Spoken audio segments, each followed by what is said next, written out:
być jakieś pytanie? Tak.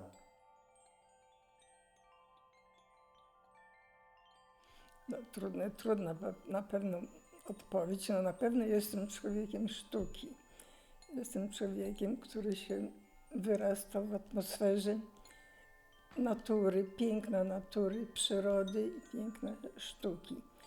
I dzięki Bogu uważam, że to była moja pasja i moje na pewno powołanie. Urodziłam się na Podolu, przy pięknej krainie, do dzisiaj wymarzonej. Mój ojciec był leśnikiem, a pochodzimy z bardzo starożytnej rodziny szlacheckiej. Herbu Leliwa z 1223 roku są pierwsze zapiski. Tatuś zamiłowany właśnie w przyrodzie, ukochany w przyrodzie, pełnił funkcję na Podolu, pełnił funkcję dyrektora lasów prywatnych. I tam w dworku myśmy spędziły z siostrą, dwoma siostrami, no najpiękniejsze lata naszego życia do 8 roku. Tatuś wyjeżdżał do Warszawy, do Krakowa na różne sympozja takie naukowe, leśnicze. Ta żółta ciżemka była zawsze znana, tylko nie wiedzieliśmy dlaczego. Na czym to polegało, że ona była znana, że gdzieś tam ten ćwiczek był. Więc wiedziałam, że Kraków istnieje naturalnie. No a potem, no wiadomo, że nie było jakiejś szkoły, więc stałyśmy się do klasztoru u sióstr niepokalanych, które prowadziły specjalnie takie szkoły razem z internatem dla młodzieży i ziemiaństwa po prostu, żeby równocześnie z nauczaniem wychowywać nas. Więc była i nauka, jak dygnąć, jak się ukłonić, jak się przywitać, jak zamknąć drzwi cichutko. No więc takie były pierwsze nasze szkoły, to od drugiej klasy.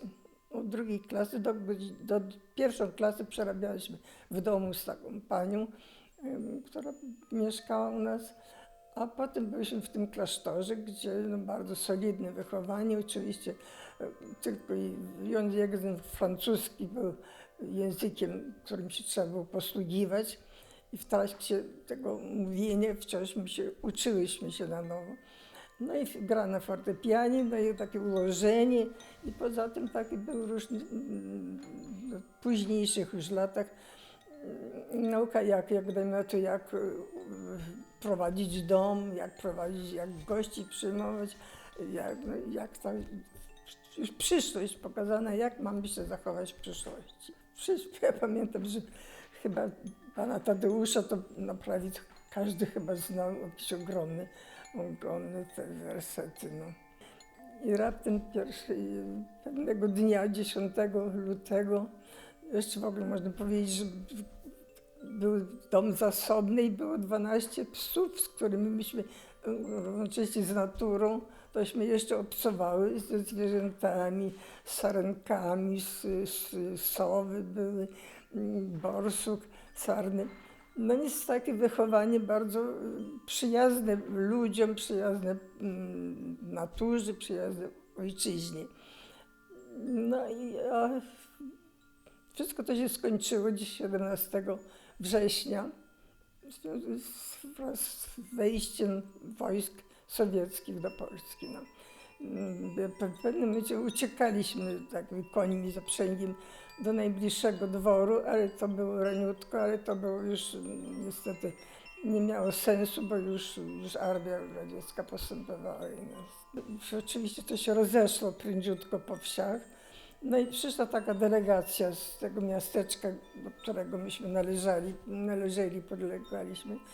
Delegacja, no było 2 chyba panów Żydów, no nie, może nie mówić, Ukraińców, i 1 przedstawiciel sowiecki. I że tatuś jest tak bardzo wykształcony, że oni szanują ludzi wykształconych i że w dalszym ciągu będzie pełnił tą funkcję takiego inżyniera.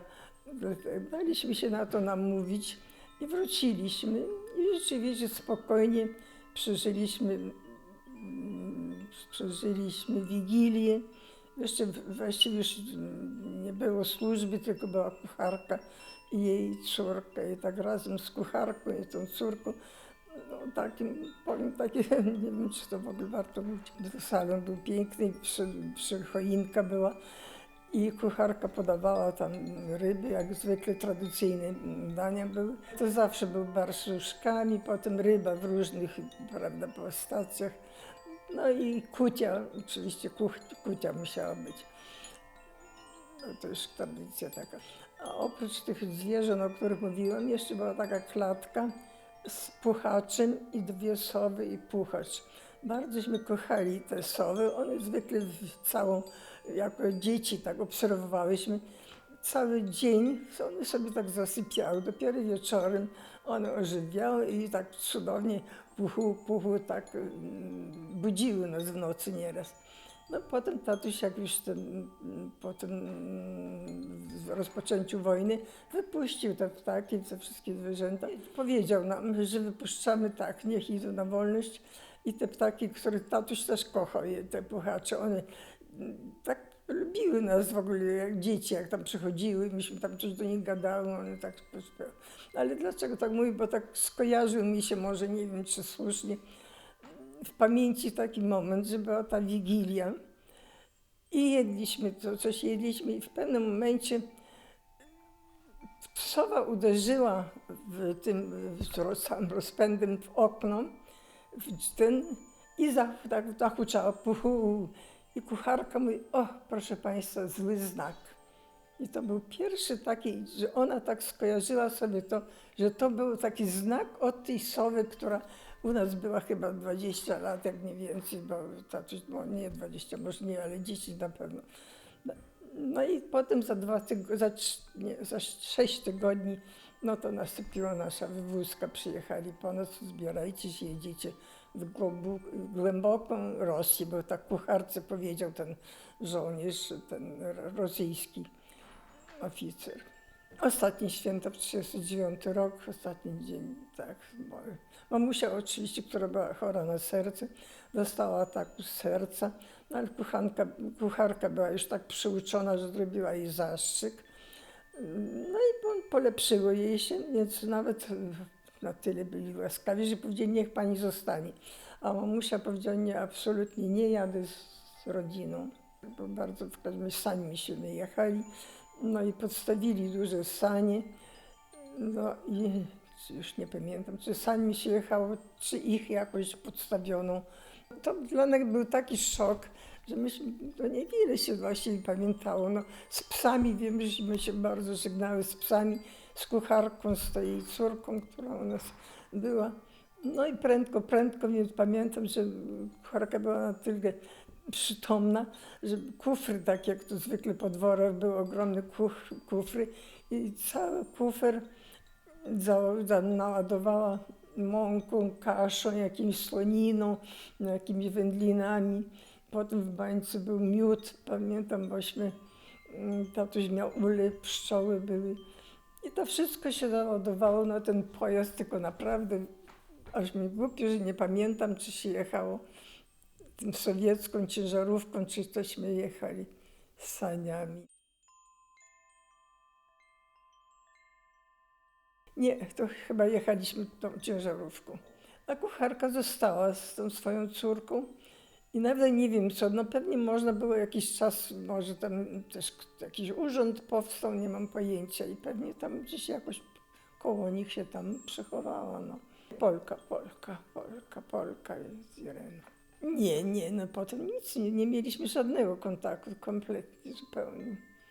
Żadnych telefonów nie było, adresów, nawet nie wiem, czy tatuś korespondował, może korespondował z kimś tam, bo tam ludność była bardzo przychylna memu ojcu, tam dużo Ukraińców było, mieli pola, no i przychodzili raz w tygodniu do tatusia na takie konferencje, że tatuś rolniczy, więc co siać, czy można kosić, a to co po czym. No takie rozmowy były takie z ludźmi, z Ukraińcami przeważnie, ale mówiło się po polsku.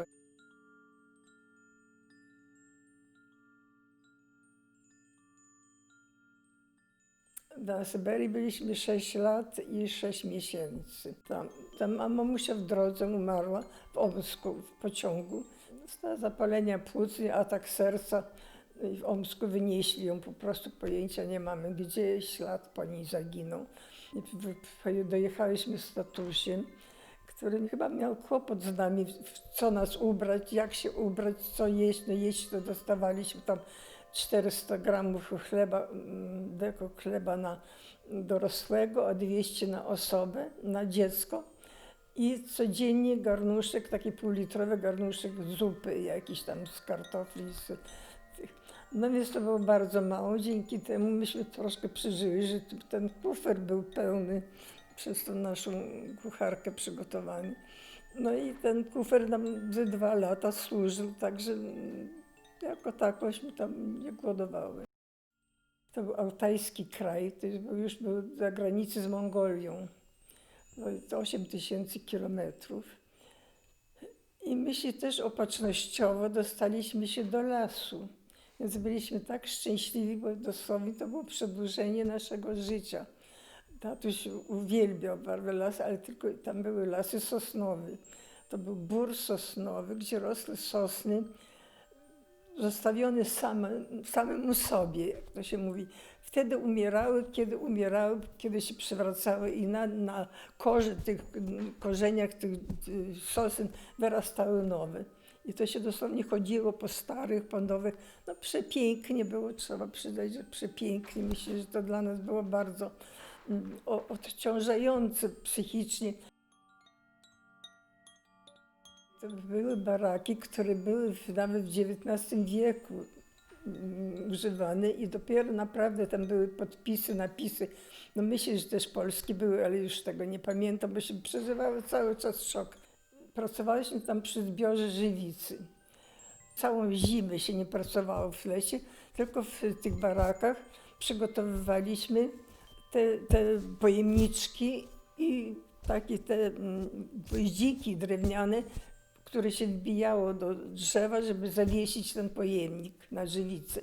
I do tych pojemniczków ta nacięta przez panów ta żywica ściekała. A my w lesie zbierały z siostrą, miałyśmy swój rewir i każda musiała co 3 dzień tą samą żywicę, podejść do tej samej żywicy i zbierać tą żywicę do wiader.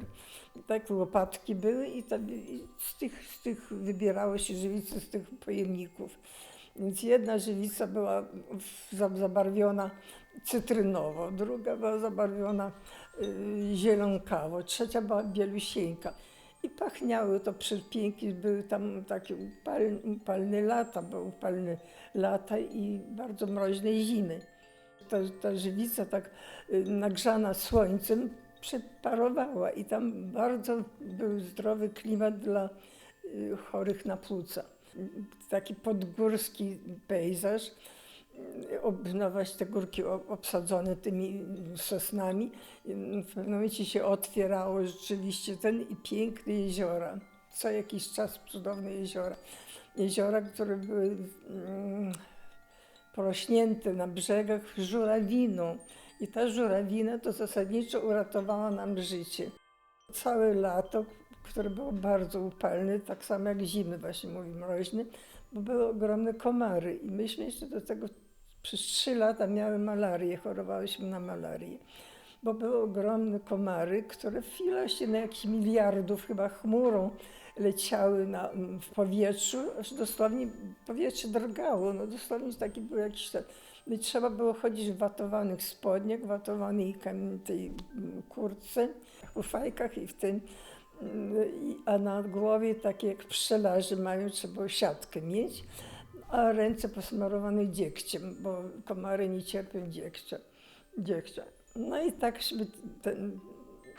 zbierało się tą żywicę, dzięki Bogu były bardzo wysokie, to porośle, te paprocie były prawie w wysokości człowieka, więc w takim tunelu się chodziło, to i tak nie czuło się tego w lesie, tego pożaru, tylko gorąca. W 1941 chyba przyszli do nas, bo żadnych nie było informacji, tam mieszkał z nami tylko taki majster, który zarządzał i kierownik NKWD, więc nie było szans żadnych, na żadne wiadomości, nie dochodziła ani poczta, ani listy. Nie było kontaktu absolutnie. Dopiero się dowiedzieli, że no jakimś też nie pamiętam, czy kto nam to oświadczył, chyba ten NKWD-sta, że a w 1943 roku powiedzieli nam, no jesteście wolni, możecie sobie jechać gdzie chcecie. A tam te nasze baraki były 30 kilometrów od najbliższej wsi. I wtedy nasi znajomi, którzy tak też szczęśliwie dostaliśmy się do pociągu, w którym byli nasi sąsiedzi znajomi sprzed wojny, więc myśmy się razem trzymali. I zresztą siostra moja wyszła za mąż za syna tego pana, z którym zawsześmy na wakacjach się spotykali na Podolu jeszcze. No i myślę, że to wszystko pomogło nam przeżyć, ci ludzie znajomi. I już razemśmy wyjechali do najbliższej wioski. No i tam jeszcze 3 lataśmy pracowali. Ja pracowałam jako taki strażnik na wieży triangulacyjnej. Obserwowałam pożary lasu. Wieża tam, gdzie ja byłam, no chyba miała około 30 metrów. Drewniana, oczywiście chwiała się cała we mnie, że bardzo się bałam tam wchodzić. No ale musiałam wejść, żeby dwa razy dałam znać, że jest pożar w którymś tam miejscu, bo to był na takim wzgórzu wysokim.